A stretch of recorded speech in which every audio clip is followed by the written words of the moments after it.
Hi everyone, welcome back to our CRIMSTONE and Jazz model series. This is going to be part 4, and that is going to be priming the model. So to get started, we are going to be looking at some of the materials we're going to be using. Again, we're going to be using our poster tack.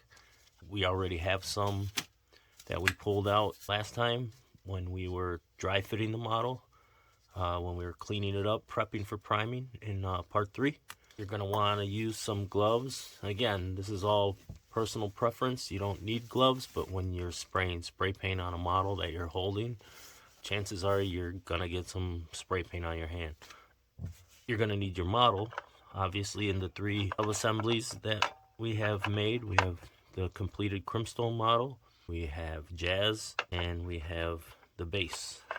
You're going to need your paint handles, which again, I think I've said, you can use empty pill bottles, you can use glass shot glasses, real shot glasses, anything, or you could just use your hand, but you're not gonna get good results and you're gonna get inconsistencies in your model if you are holding your model.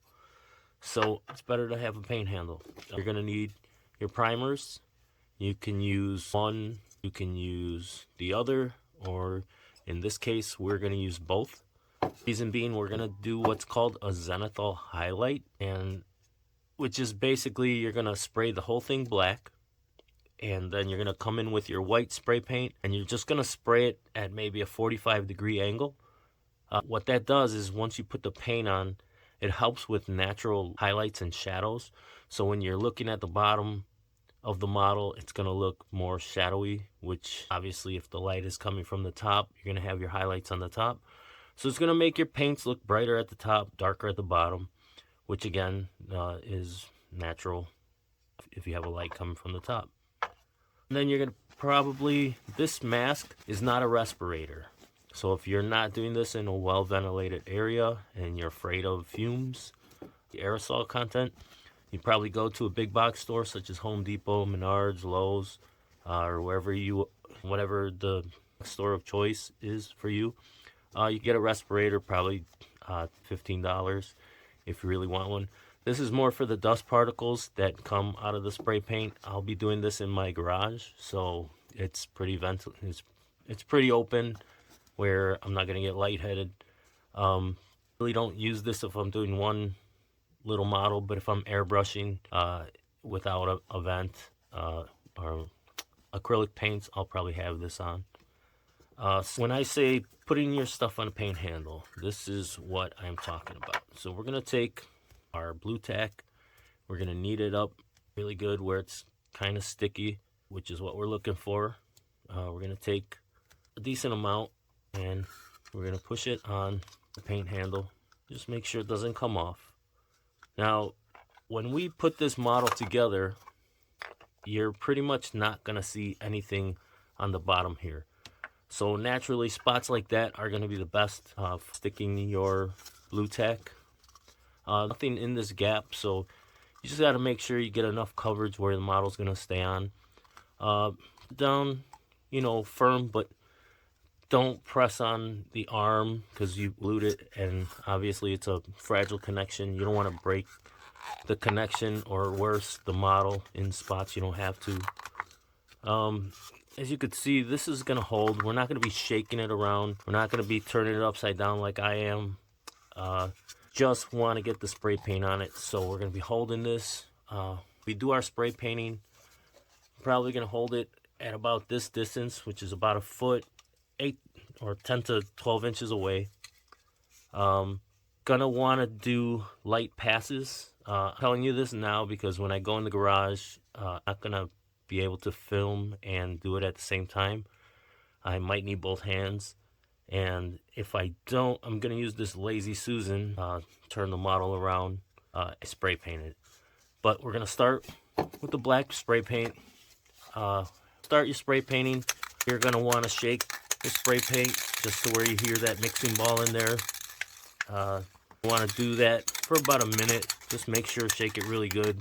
Probably going to be a video on this. It's going to be a meme. But you're going to want to shake it really good. Outside temperature right now where I am is pretty cold. I live in Chicago.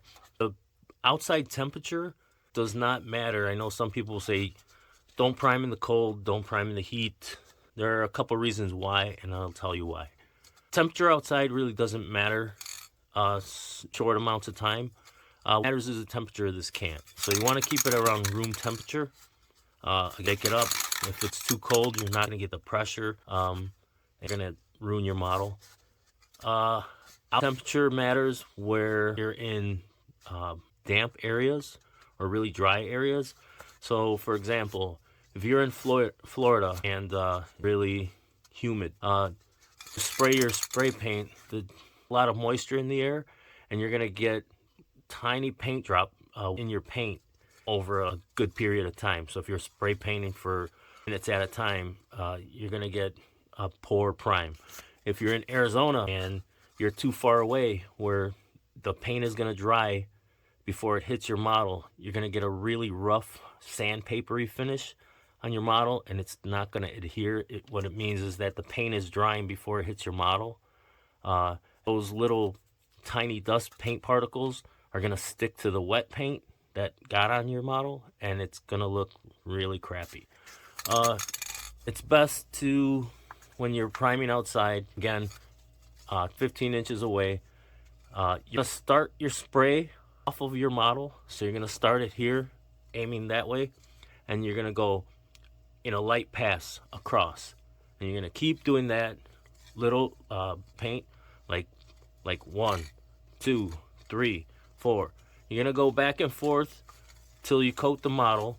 You're going to want, if you see spots on your model where there's no paint, don't worry. Don't try to drown the model in paint. You're going to lose all your detail. Just give it a minute, let it dry, come back, pop. You're going to do this with the black spray paint under, all around. Give it a few minutes, let it dry.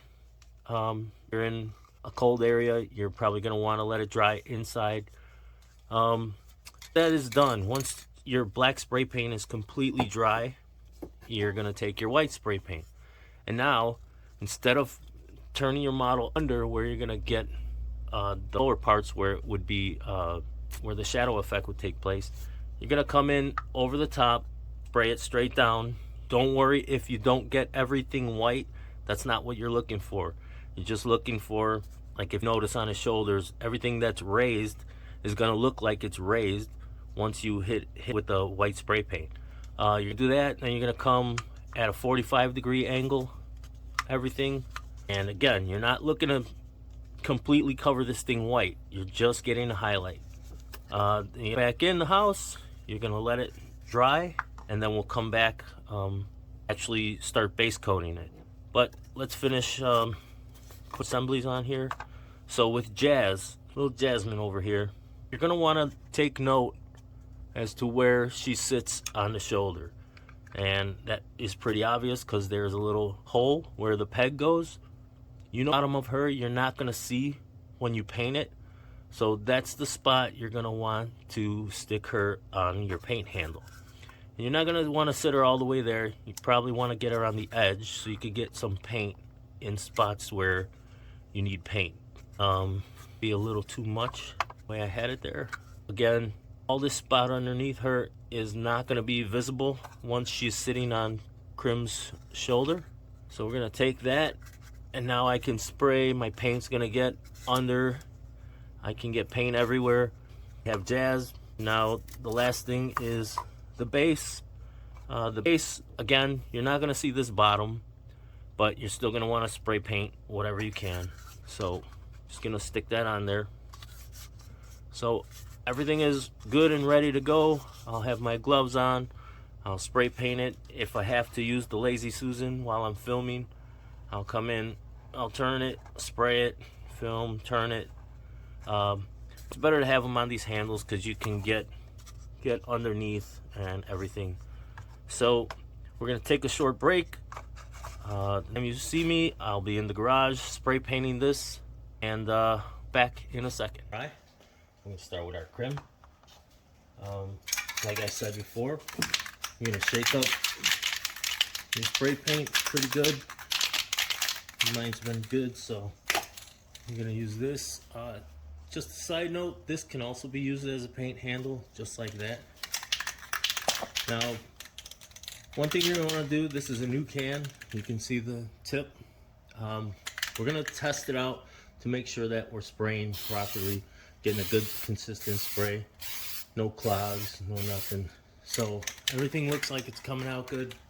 And we'll get started. So again, hold it away, start, give it a pass. We're going to continue to do this till the model's covered.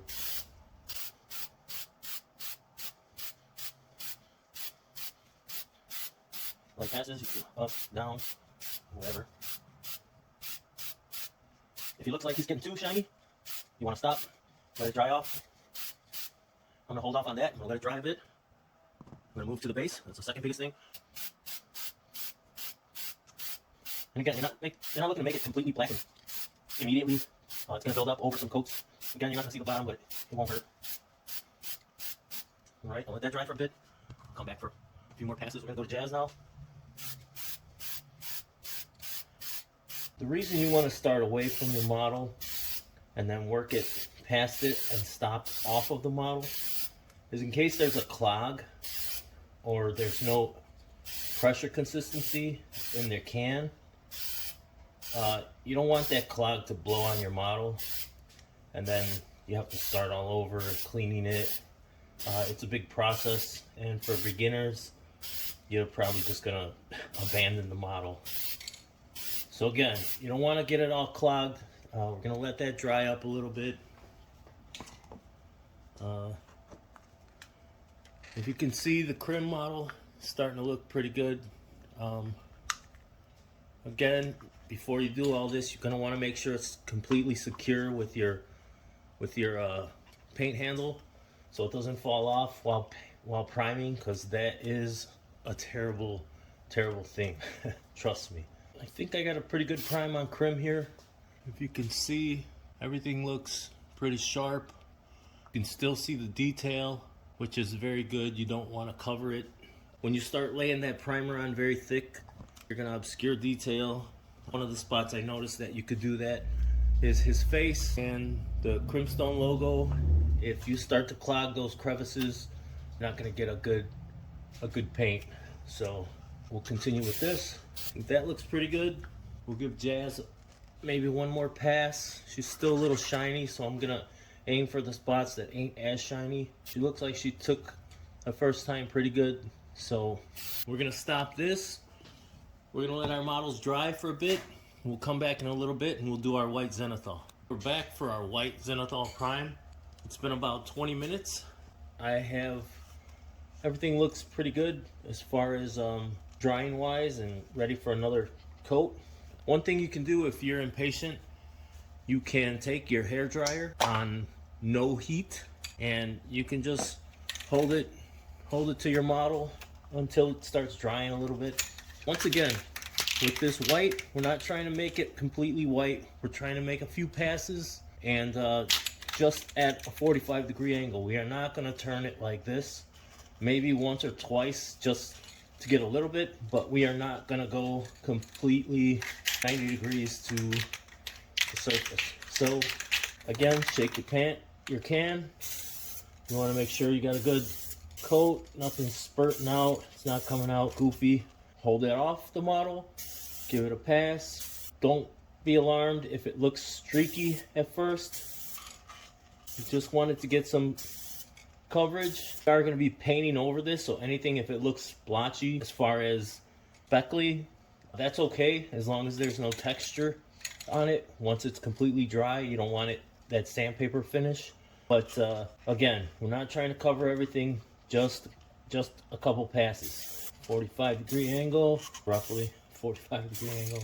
And then now, if you'll notice, probably can't pick it up here, but you'll notice when you hold it like that, there's light. If you hold it like that, it's dark. That's what we want. That's going to help our paint job. We'll give it a couple more passes and then we'll let it go. It's looking pretty good. So now we're going to move on to our base, which I said we probably weren't going to do a Zenithal, but we might as well just do a little bit. I think that's plenty. Come back with our Jazz again. I'm going to hold it off the model, bring it on, Bring it past. Again, you're gonna see dark areas in between, in behind her arm, under her neck, under her back right there. That's totally okay. Obviously, if the paint's not hitting it, that means the light wouldn't hit it naturally there. So that's going to create your natural shadow when we put the paint over it. I think that's good. We're going to let her dry. All right, everybody, welcome back to the desk. So far, it looks like everything turned out good. We'll take a quick look at these models before we end the video. So first, let's look at the base. Now, if you see what I'm talking about the speckles, it's completely okay because we got what we wanted, which was a brighter color, a brighter highlight over the dark. That speckly look is not transferred over to the texture. It doesn't feel like it's rough. Still feels smooth to the touch, so that's okay. It just means that the spray was coming out, doing what it's supposed to do. If we wanted to cover this completely white, we'd just keep adding passes, letting it dry, adding passes until the whole thing was completely white, without any speckles. Same thing goes for Jazz. Now, if you notice in the crotch area, you can see how it's darker. You can see how under her arm is darker, under her back is darker. This is completely what we want. So once we put our paint on here, whether it's a dark color, what the brighter colors, it's going to show up better. But as far as, let's say, her jacket, when we paint her jacket, obviously it's going to be brighter up here because we have a white undercoat. Just like if you were painting walls in your house, if you have a darker color, it's okay to do a darker prime. But if you want a lighter color to whatever you're actually painting it, you're going to want to prime the walls white. You could do a gray primer if you want that color to tone down a bit. It's all your preference. Again, do we have to do this white Zenithal? No, we can prime the whole thing white if you want a brighter model. You could prime it all black if you want a darker model. The color that we put on the model itself is going to dictate how it looks. But this Zenithal, you're going to have an ever so slight color differentiation in the actual color. So for example, CRIM, when we do his body, the purple that we put on there, if you notice on the raised muscles, you're going to get brighter colors, and then when you get in that dark crevice, it's actually going to look a little darker. And what I was saying is, if you notice from the top, it looks like we sprayed him completely with just the white spray paint. If we look at him at the bottom, there's hardly any white spray paint, it's black. Again, that's what you're going to want. This is going to get painted, so it's going to be purple, but it's not going to be as bright as this purple. And it's going to be so smooth, a blend is going to be so good that you're not going to notice. It's not going to be like a big color change with no blending. It's not going to be one color and then two colors different. And again, when we go to paint this, we'll talk about it more. But little spots like this, when we go to try to paint inside his arm, if it's too hard to paint and you can't see it, that means you're not going to see it when it's done. So that makes a case for leaving the arm off, painting it in sub-assemblies. That's what like professional competition painters would do because the judges will look at it. But this is going on a display, probably going to sit on your shelf next to your Lost Pages graphic novels. So you're not going to move it. It's going to look great. So that being said, we'll end the video. As always, thanks for watching, and we'll see you again with the next part, which will be finally putting some paint down. If you guys dug this video, go support us over at zadecomics.com. You can buy all of our books, sign up for our newsletter, and get your very own CRIMSTONE statue resin kit yourself. The link is in the description below.